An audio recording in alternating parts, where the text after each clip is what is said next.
थी, US Iran बातचीत। जी हां, जो पूरी तरह से फेल हो चुकी है, जिसके बाद दोनों पक्ष वापस लौट चुके हैं, दोनों दल वापस लौट चुके हैं। बातचीत फेल होने के बाद यूएस मिलिट्री एक्टिव हो चुकी है। फिर से युद्ध शुरू होने की आशंका तेज हो गई है। स्ट्रेट ऑफ हॉर्मूज के पास माइंस क्लियरेंस का काम अमेरिका ने शुरू कर दिया है। इस्लामाबाद में यह बातचीत हुई, 12 घंटे से ज्यादा यह बातचीत चली, लेकिन पूरी तरह से बेनतीजा रही। और अब सवाल यह उठ रहा है कि क्या यह सीज फायर तोड़ दिया जाएगा? किसी भी वक्त दोबारा अटैक शुरू हो सकते हैं। इस बातचीत से पहले के राष्ट्रपति डोनाल्ड ट्रंप के बयान, इस बातचीत के बाद अमेरिकी उपराष्ट्रपति जेडी वेंस की प्रेस कॉन्फ्रेंस में कही बातों को अगर ध्यान से सुना जाए तो यह इशारा इसी ओर माना जा रहा है। परमाणु कार्यक्रम, परमाणु हथियारों पर सहमति नहीं बनी क्योंकि यूएस चाहता था कि पूरी तरह ईरान सरेंडर कर दे। ईरान झुकने को तैयार नहीं है। अमेरिका की तरफ से जो प्रस्ताव दिया गया, जो शर्तें रखी गई, ईरान ने उसे अवैध करार दिया। और ऐसे में इस्लामाबाद में जो ये बातचीत होनी थी, शांति बातचीत, ये पूरी तरह से विफल रही है।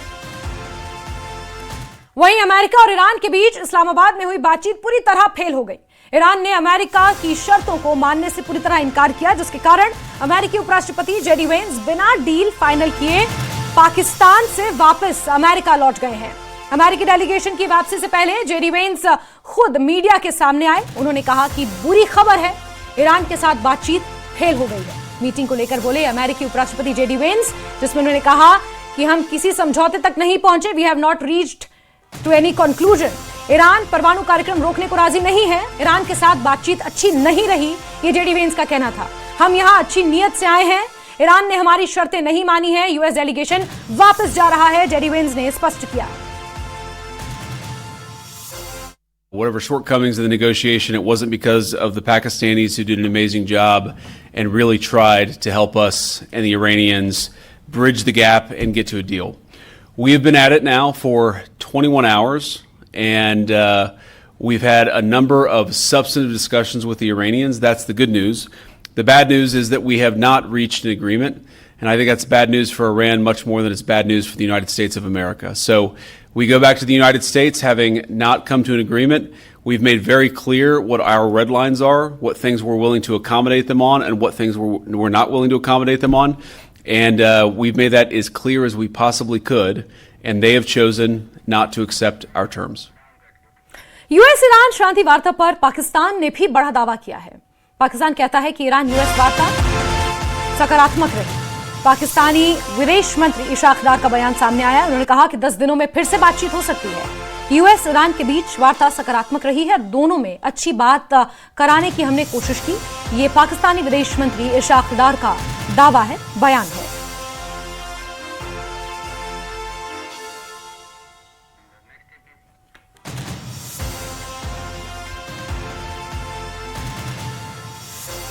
और इस्लामाबाद छोड़ने से पहले जेडी वेंस ने जो बातें कही ईरान को लेकर, उस पर ईरान ने पलटवार किया है।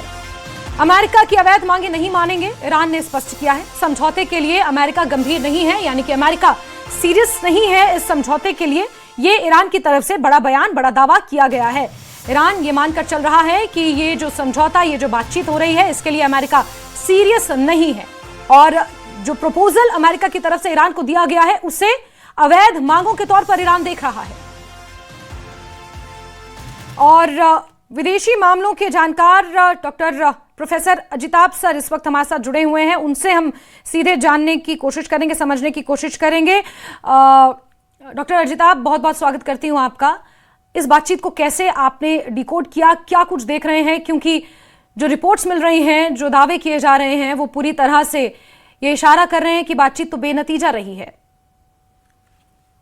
देखिए, मैं इसमें ये कहना चाहूंगा कि ये बहुत ही दुर्भाग्यपूर्ण है पूरे विश्व समुदाय के लिए कि ये बातचीत फेल हुई। इसके बहुत ही गंभीर परिणाम ऑलरेडी जिस दौर से दुनिया गुजर रही है, उसमें और ये एक तरह से कहिए आग में घी डालने का काम करेगा, ये वार्ता के फेल होना। Unfortunately, a failed state has failed us. A failed state has failed the world. Pakistan से बेहतर विकल्प हो सकता था ओमान या कोई और अन्य देश। ये पाकिस्तान को चूज करके पूरी विश्वसनीयता, चाहे वो ईरान की कह लीजिए, चाहे वो अमेरिका की कह लीजिए, चाहे वो इजराइल की कह लीजिए, तीनों पक्षों की विश्वसनीयता शुरू से ही पाकिस्तान पे नहीं थी, फिर भी due to different reasons Pakistan को इन्होंने चूज किया। लेकिन पाकिस्तान ने बिचौलिया बन के जिस तरह से मैसेज को कन्वे करने में गलतियां की है, वो इंटेंशनल था, जानबूझ के उन्होंने किया है या क्या किया है ये तो समय बताएगा। लेकिन जिस तरह से लेबनान को लेके, हिजबुल्लाह को लेके उन्होंने मैसेज का जो मिसकम्युनिकेशन हुआ, और वो बहुत बड़ा डैमेजिंग सिद्ध हुआ है इस वार्ता में, और एक बहुत बड़ा मुझे लगता है वजह वो रही है। उसके अलावा अगर आप देखिए तो ये वार्ता फेल होना शायद पहले से तय था, क्योंकि बहुत सारे ऐसे मुद्दे थे जिसपे दोनों पक्षों का एक साथ आना बहुत मुश्किल था। पहला तो मुद्दा हॉर्मुज को, मेरे हिसाब से Hormuz was the first point जिसपे राजी ईरान शायद नहीं होता, और उसमें गलती मैं अमेरिका की ही मानता हूं। अमेरिका ने ही ईरान को यह एहसास करा दिया कि तुम हॉर्मुज को हथियार बना लो, और आज वो 40 दिनों के बाद वो प्रूव हो गया है। ईरान एक ज्यादा शक्तिशाली बन के देश उभरा है, और उसको ये एहसास हो गया कि हॉर्मुज परमाणु बम से भी ज्यादा विस्फोटक हमारे लिए है, और वो हॉर्मुज को उसने अपना पॉइंट पकड़ के रखा, और वार्ता फेल होने में एक बहुत बड़ा जो कारण है वो हॉर्मुज के इश्यूज पे जो दोनों। दूसरा पॉइंट है वो अगेन वहां भी मैं अमेरिका को ही मानता हूं कि उसकी नीतियां फेल रही हैं। अमेरिका ने एक तरह से कहिए जिस तरह से ईरान पे अटैक किया और दबाव की नीति जो बना के रखी कि शायद दबाव बना के ईरान को हम टेबल पे ले आएंगे और उसको नतमस्तक कर देंगे, ऐसा हुआ नहीं। उसको लग रहा था कि शायद ईरान की जनता बगावत कर देगी ये अटैक के बाद और ईरान टूट जाएगा, इस्लामिक रेजिम फेल हो जाएगी। ऐसा नहीं हुआ, उलट इसके वहां की जनता, जो ऐसा प्रतीत होता है अभी कि ईरान की जनता इस्लामिक रेजिमे के साथ ज्यादा आ गई है। जो इमोशनल खमेनेई के मृत्यु के बाद जो बिल्कुल इमोशन का अंबार जो उठा वो ईरान के रेजिमे को बचा ले गया है, और उस शक्ति का भी ईरान की रेजिमे ने अभी यूज किया है। तो एक तो हॉर्मुज, दूसरा जो जनता का सपोर्ट समर्थन, ये दोनों ईरान के पक्ष में गया, और 40-45 दिनों के बाद ईरान अब ज्यादा मजबूत होके आया है, और इसकी वजह से वो इस समझौते में बहुत प्रेशर उस पर किया गया, उस पर वे टिका रह गया। अगर आप समय देंगे तो मैं और भी बिल्कुल अजिताभ सर, आपको एक मिनट रोकना चाहूंगी। बड़ी खबर मिल रही है जहां ईरानी मीडिया, फार्स न्यूज ने बड़ा दावा किया है अगले दौर की वार्ता की योजना नहीं है, ये ईरान की तरफ से दावा किया गया है। यूएस अपनी बड़ी शर्तों पर अड़ा रहा, ये फार्स न्यूज की तरफ से दावा किया गया है। अमेरिका बातचीत छोड़ने का बहाना ढूंढ रहा था, ये बड़ी खबर सामने आई है। ईरानी मीडिया है फार्स न्यूज जिसने ये दावा किया है कि अमेरिका बातचीत को छोड़ने का बहाना ढूंढ रहा था और अगले दौर की बातचीत की कोई योजना नहीं है। यूएस अपनी बड़ी शर्तों पर अड़ा रहा, ये दावा किया गया है ईरानी मीडिया के हवाले से। डॉक्टर अजिताभ सर हमारे साथ जुड़े हुए हैं। अजिताभ सर, जैसा कि आप कह रहे थे कि बहुत ज्यादा प्रेशर ईरान के ऊपर बनाया गया कि किसी तरह बातचीत की मेज तक लाया जा सके, बातचीत हो नहीं हो, कंक्लूजन निकले, उससे मतलब नहीं है, ये ट्रंप ने भी स्वीकार किया आज सुबह।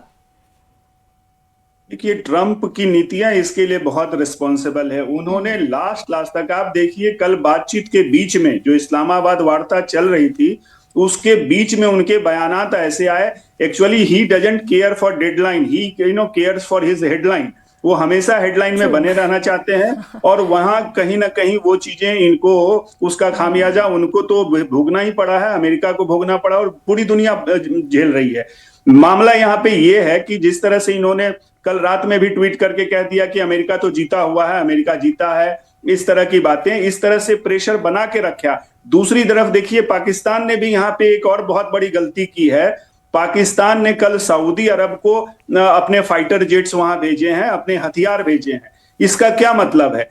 वार्ता के बीच में ईरान पे ज्यादा प्रेशर देने की ये कोशिश है। एक तरफ पाकिस्तान बिल्डअप कर रहा है सऊदी में अपने हथियार और जेट को भेज के, दूसरी तरफ ये ट्रंप इस तरह के बयानात दे रहे हैं। तीसरा और एक इसमें जोड़ना चाहूंगा, चाइना का एंगल। चीन ने हथियार भेजने की कोशिश की है, ये ट्रंप का कहना है कि उनके इंटेलिजेंस कह रहे हैं कि चीन हथियार भेज रहा है। तो इस तरह से ये सारी बातें ऐसे समय में हो रही है जिस समय हम जान रहे हैं कि हॉर्मुज एक बहुत बड़ा उनके लिए मुद्दा है, और दूसरी तरफ परमाणु बम बनाने की हो या परमाणु टेक्नोलॉजी का जो शांतिपूर्ण उपयोग है, इस पे भी रोक लगी हुई थी। बिल्कुल सर, एक सेकंड रोक रही हूँ आपको। बड़ी खबर जहां यूएस ईरान बातचीत पर ईरानी मीडिया का ये बड़ा बयान, बड़ा दावा पेश किया गया है। अगले दौर की बातचीत की कोई योजना नहीं है, ये फार्स न्यूज की तरफ से दावा किया गया है। यानी ये कोई जिस तरह से जेडी वेंस ने कहा, और ईरान और यूएस की बातचीत को लेकर पाकिस्तान का जो बयान आया था कि अगले 10 दिनों में बातचीत हो सकती है, लेकिन इस बीच ट्रंप ने धमकी दे दी है कि ईरान नतीजे भुगतने के लिए तैयार रहे। वार्ता फेल होने पर ट्रंप ने ईरान को एक बार फिर बड़ी धमकी दी है। अगर ईरान नहीं झुकेगा तो इसका भी इलाज है, ये ट्रंप कह रहे हैं। ईरान को गंभीर नतीजे भुगतने होंगे। अमेरिका के पास ट्रंप कार्ड मौजूद है, ये ट्रंप कह रहे हैं। और एक बार फिर से धमकी, बातचीत शुरू होने से पहले धमकी, और बातचीत जब खत्म हुई उसके बाद भी धमकी। डॉक्टर अजिताभ सर, जैसा कि आप कह रहे थे कि लगातार ईरान के ऊपर दबाव बनाया जा रहा है, हथियार सऊदी को दिए गए, चाइना का एंगल की ट्रंप ने ये बयान जारी कर दिया कि चाइना ने ईरान को हथियार दिए हैं, और हर तरह से ईरान को प्रेशराइज करने की कोशिश, और अपने बयानों के जरिए तो इन 40 दिनों में ना जाने कितनी बार राष्ट्रपति डोनाल्ड ट्रंप ने किया है, और एक बार फिर से कि अमेरिका के पास ट्रंप कार्ड मौजूद है। देखिए, ट्रंप कार्ड मौजूद है या ना मौजूद है ये तो समय बताएगा, बट पिछले 40-45 दिन होने चले, Trump card has failed the world.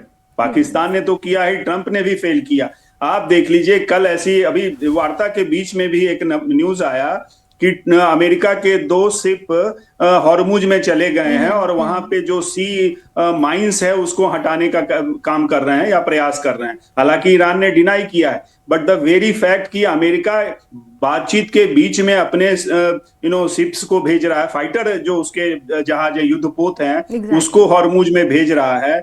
कुछ उधर भी खबरें आ रही हैं कि वो अपने सैनिक भी भेज रहा है, साजो सामान भी भेज रहा है। मुझे लगता है कि उसको एक तरह से उसने समय, इस सीज फायर या बातचीत को एक बाइंग टाइम के लिए उसने यूज किया, और अपनी तैयारी को रीग्रुप करके, रीइंफोर्स करके ईरान पे कुछ और ज्यादा मे बी कुछ के प्लान ऐसे दिख रहे हैं कि कुछ और ज्यादा वो खतरनाक तरीके से अटैक करने की मुद्रा में हो, क्योंकि अब तो बातचीत फेल हो गई। और आप जैसा कह रही हैं अभी कि ईरान ने तो मना कर दिया आगे वार्ता करने से ही, ये बड़ा दुर्भाग्यपूर्ण होगा कि अगर ये वार्ता फेल होती है और इस तरह से, तो सोचिए क्या होगा। गल्फ के देश हैं, एशिया के देश हैं, भारत जैसे देशों का जो बहुत बड़ी एक दुविधा में है, उसका अभी तक समाधान दिख नहीं रहा। बिल्कुल बिल्कुल अजिताभ सर, ईरान तो डे 1 से जो कह रहा था उसी पर अड़ा हुआ है। स्ट्रेट ऑफ हॉर्मुज पर हमारा कब्जा रहेगा, कोऑर्डिनेशन के साथ चलना है तो चलिए, वरना स्ट्रेट ऑफ हॉर्मुज आपके लिए बंद रहेगा। दूसरा कि परमाणु कार्यक्रम तो हम किसी भी सूरत में बंद नहीं करेंगे, ये 1979 से ही ईरान इस बात पर कायम है, टिका हुआ है।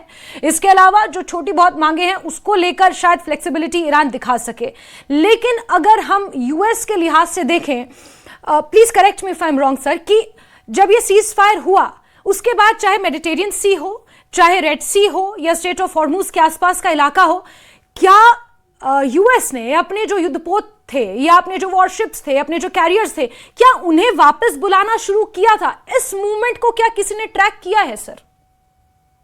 बिल्कुल, खबरें जो आ रही हैं कि वापस बुलाने की बजाय उसने और रीइंफोर्स किया है उसके, और उसने युद्धपोत उसके और आ रहे हैं, उसकी सेना ऑलरेडी आ रही है। ऐसी खबरें आ रही हैं कि वो शायद 50,000 सैनिक उसके और आने की तैयारी में हैं। तो अमेरिका और खास करके राष्ट्रपति ट्रंप अपनी जो जिद कह लीजिए उस पे अड़े हुए हैं। ईरान तो शुरू से कह रहा है कि चाहे वो परमाणु का मामला हो, और मैं यहाँ अगेन राष्ट्रपति ट्रंप की नीतियों को ही इसके लिए जिम्मेदार मानता हूँ। देखिए, 2015 में ऑलरेडी ईरान ने अपने परमाणु के जो भी उसके यूरेनियम इनरिचमेंट का प्रोग्राम था, उसने इनरिच्ड यूरेनियम को रशिया के हवाले कर दिया था। 2015 में जो बातचीत हुई थी अमेरिकन राष्ट्रपति ओबामा के साथ, वो काफी सकारात्मक बातचीत हुई थी, और बहुत मेहनत के बाद अमेरिका और ईरान एक मुकाम पे पहुंचे थे, और उसमें निश्चित रूप से ओमान का भी बहुत बड़ा योगदान था एज ए मेडिएटर। लेकिन उस एग्रीमेंट को 2018 में ये राष्ट्रपति ट्रंप ने ही तोड़ा। तो बातचीत एक तरह से एक समझौता हुआ समझौता को राष्ट्रपति ट्रंप ने तोड़ा था। फिर उसके बाद 2025 में फिर बातचीत हो रही थी। बातचीत के बीच में ही अब जून 2025 में फिर ईरान पे हमला किया गया, और ईरान के कई सारे परमाणु ठिकानों पे अटैक किया गया, जबरदस्त अटैक किया गया। फिर इस बार 28 फरवरी को बातचीत के बीच में ही अगेन ओमान के थ्रू बातचीत हो रही थी जेनेवा में, ओमान में, उस बातचीत के बीच में फिर अटैक किया गया। तो बार बार अमेरिका ने ईरान के भरोसे को तोड़ा, ईरान के विश्वास को तोड़ा, और उसकी वजह रही कि ईरान अभी तक उस सदमे से नहीं उबरा। और फिर पाकिस्तान में ये जो अभी बातचीत हुई, इसकी वजह से चूंकि वो उस तरह का विश्वास का माहौल पाकिस्तान पे भी नहीं था, Pakistan is closer to America, तो वो ईरान की क्यों बात करेगा।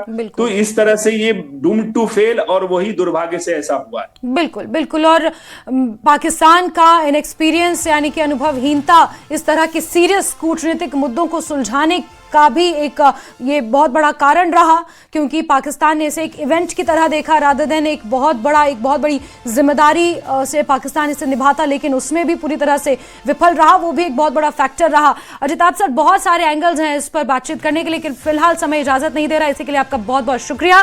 तो आपको बता दें कि अमेरिका ने एक बार फिर से ईरान को धमकी दे दी है। राष्ट्रपति डोनाल्ड ट्रंप ये कह रहे हैं कि अगर ईरान नहीं झुका तो उन्हें झुकाना आता है। अमेरिका के पास ट्रंप कार्ड मौजूद है। इस तरह की एक बार फिर से धमकी राष्ट्रपति डोनाल्ड ट्रंप की तरफ से ईरान को दी गई है। बहरहाल खबरों का सिलसिला जारी है। वक्त एक बहुत छोटे से ब्रेक का, जल्द हाजिर होंगे, बने रहिए हमारे साथ।